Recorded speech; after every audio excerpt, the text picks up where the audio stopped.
Fan Premendra মিত্র। নগরের পথে পথে দেখেছ অদ্ভুত এক জীব, ঠিক মানুষের মতো কিংবা ঠিক নয়, যেন তার ব্যঙ্গচিত্র বিদ্রূপ বিকৃত। তবু তারা নড়ে চড়ে, কথা বলে, আর জঞ্জালের মতো জমে রাস্তায় রাস্তায়।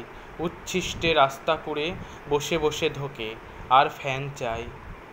রক্ত নয়, মাংস নয়, নয় কোনো পাথরের মতো ঠান্ডা সবুজ কলিজা। মানুষের সৎ ভাই চাই শুধু ফ্যান, তবু যেন সভ্যতার ভাঙে নাকো ধ্যান। একদিন এরা বুঝি চষেছিল মাটি, তারপর ভুলে গেছে পরিপাটি। কত ধানে কত হয় চাল, ভুলে গেছে লাঙলের হাল। কাঁধে তুলে নেওয়া যায়, কোনো দিন নিয়েছিল কেউ, জানে নাকো আছে এক সমুদ্রের ঢেউ পাহাড় টলানো। অন্ন ছেঁকে তুলে নিয়ে ক্ষুধা শীর্ণ মুখে যেই ঢেলে দিই ফ্যান, মনে হয় সাধি একই পৈশাচিক নিষ্ঠুর কল্যাণ।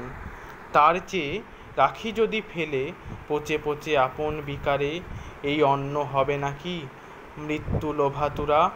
অগ্নি জ্বালাময় তীব্র সুধা, রাজপথে কচি কচি এইসব শিশুর কঙ্কাল।